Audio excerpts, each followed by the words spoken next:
Welcome to the Spiritual Artist Podcast. This is Chris Miller. I invite you to join me as I interview artists from a variety of disciplines. We'll share powerful stories and lessons learned while making their art.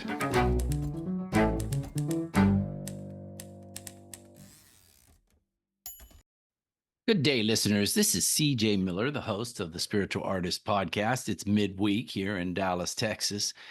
And I want to share with you something I did this weekend that really kind of opened my eyes. First, I was so fortunate. One of my students invited me to her house. She had what you'd call as an artist playdate. She invited about 6 artists to her house. She had set up in her studio, a beautiful studio with, you can't imagine, so many different supplies and materials and beautiful light and tables. And she was so wonderful. She actually gave us some lesson plans where we actually drew and had wonderful conversation. The point being, I realized something when I was there, something that was sadly missing in my life. And I think it's what's affecting so many of us in these days of stress and anxiety. And I actually think it's the major cause for stress and anxiety. So let me tell you about my path to this realization. Let me tell you about my path to this realization. Oh, this is months ago. Months ago, I heard a clip on Oprah, one of her podcasts, and she was interviewing a guy named Arthur C. Brooks. And he was talking about social media. And he says this, I quote, social media is the junk food of social life. And what he meant was it gives us the feeling of connection.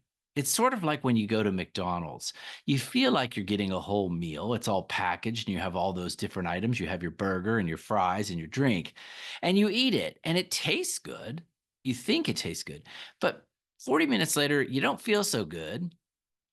And you're not really getting the nutrition that you need.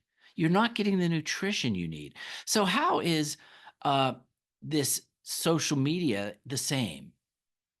Well, when we get on and we start doom scrolling and looking at social media, we get so wrapped up in what's going on. So first, it pulls us from center. We see false news, false information about our friends, and we might, click the heart or say, "I see that." Most of us don't even write anything anymore. We're so inundated with this information. We don't even take the time. We might just click that little heart and say, there's my connection with Jack. I really like Jack. He's a neat guy. Well, you know what? That doesn't do it. That doesn't build deep, fulfilling relationship. And I think this is what's going on across the world, but specifically in America right now, is everybody is so disconnected. When I was young, a long time ago, not really that long ago, actually, we would go to the record store on a Friday night and look for records, and we'd see our friends, and we might have a cup of coffee and we would talk, or there would be someone there doing chair massage, or we'd go to the local bookstore and we'd search for books and listen to a speaker. So much social engagement with our neighbors, even in a large city. But what's happened is all of that's been taken away.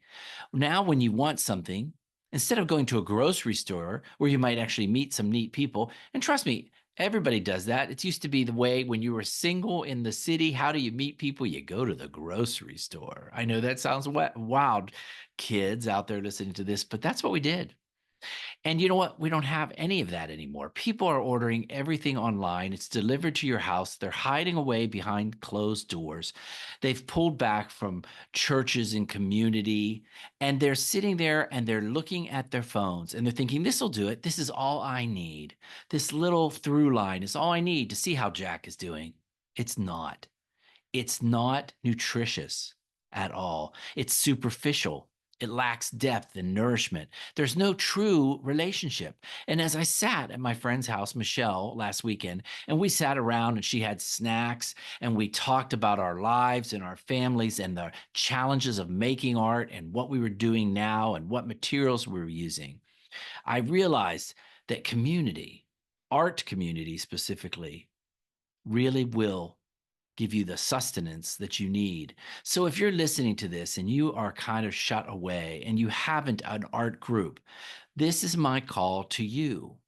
This is my call to you. I want you to make an effort the rest of this week and this weekend to reach out to someone.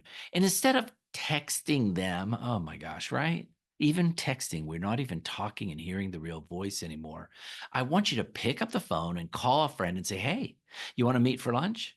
Or better yet, why don't we invite a couple people that we know that we like to make art with and meet for lunch, or have an art play date or an artist date? All these things are gone anymore. We don't have the record stores anymore. There's a few bookstores around. Groceries are even delivered to your house. You need it. You're starving for it. I was starving for it. And even though I'm a teacher, and even though I do retreats several times a year, it's not enough. It is not enough. So I'll tell you, one of the things that I'm working on is I have put together a group that will start in August. If you're in Dallas, Texas, you can take advantage of this, but I'm also going to film it. It's not the same though, folks, but I'm going to start what's called the Creative Spirit Community. And I'm going to be doing it at the Unity Church of Dallas. I'm renting one of their spaces. It's not part of their program because, as you know, my teaching is very much open, interfaith based teaching. I believe there's many ways to connect with a higher power, or whatever you want to name it. And so what we're going to do is I'm going to have a little moment where I do a talk like this, something to get the mind stirring, to get people to think about their lives. And during what I call the Creative Spirit Community, you can listen to that talk, and then I might do a little meditation, and I'm going to break people up into groups. And they're going to sit in groups and they're going to brainstorm and share these ideas with each other. Maybe they don't agree. What do I agree with what Chris just said? How do I feel about my idea of making art? Or how do I feel about my idea of a greater power? Do I really think there is a greater power, and how do I think it operates? But it's all in a space of love and acceptance. But most importantly, it's making connections. That's all I can do. You know what? When I look at that doom scrolling and I see what's going on out there and how cruel people are being to other people, I only want to reach out on a local grassroots level and spread love and connection. And you can do it too. And if you don't want to put together a group, or if you don't want to be tied down and watch Chris's Creative Spirit Community starting in August, then just call a friend right now. Pick up the phone and call a friend. Remember what it was like? Remember what it was like to go out and enjoy a meal, to break bread? It's such a key moment. Of breaking bread is how we communicate. Actually, I took a class in the Old Testament last spring at Center for Spiritual Living Dallas, and it talked about how Jesus knew that the mealtime was a sacred time. When we sit in communion with each other, when we share a meal together, that is a sacred time. And part of the reason that Jesus was met with so much resistance is that he felt, and I feel this too, that you need to sit down with everybody,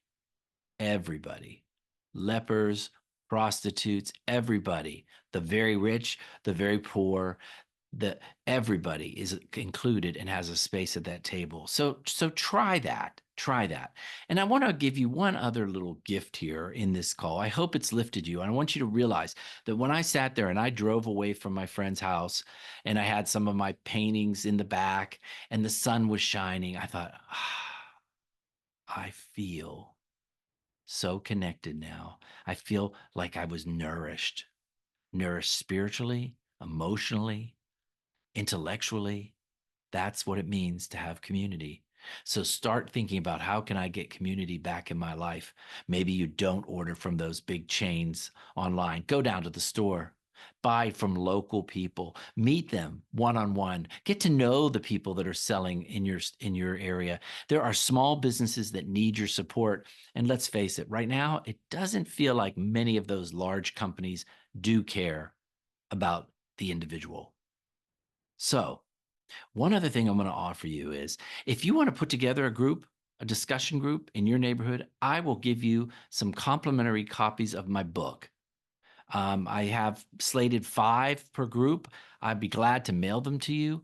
My book, The Spiritual Artist, it's on Amazon.com. You can sit down with the group and you can use the chapters. You can read a chapter each time you meet and then talk about it amongst yourselves. There's exercises at the end. Or if you don't want to do that, just keep following me. Go to my website, spiritualartisttoday.com, register for my newsletter, and you will know when I start my Creative Spirit Community. This is about the creator in you. How do we create lives that work for everybody? How do we create lives that matter and that are nutritious and that help each other? So many options here. Pick up the phone right now and call a friend and schedule lunch. You can listen to my gathering group when it starts in August, or come personally. It'll be at the Unity Church of Dallas. Come by and sit and enjoy interaction with people. Or you can ask me for some copies of my book, and you can create your own mini book club, spiritual art mini book club. And I'm here for you. I think it's worth it. That's why I wrote the book. I really do believe in helping each other. And that's all that matters. It doesn't matter about profit or selling the book so much as getting the message out and making the world a better place, a place that supports and operates through love. So I hope that you keep following me on this podcast. Share it with your friends. Get my name out. Go ahead and share it. Talk about it. Talk about it with your community groups. But most importantly, stop being alone. You are not alone. None of us are truly alone, but we have to reach out first. Have a great day. Keep making art. And thank you for being a spiritual artist. Talk to you soon. Thanks again for listening to the Spiritual Artist Podcast. Whether you're watching this show on Apple Podcasts, Spotify, Google Play, or iHeartRadio, make sure you choose the subscribe button so that you will receive updates when new segments are released. Most importantly, be still, listen, and know that you are a spiritual artist.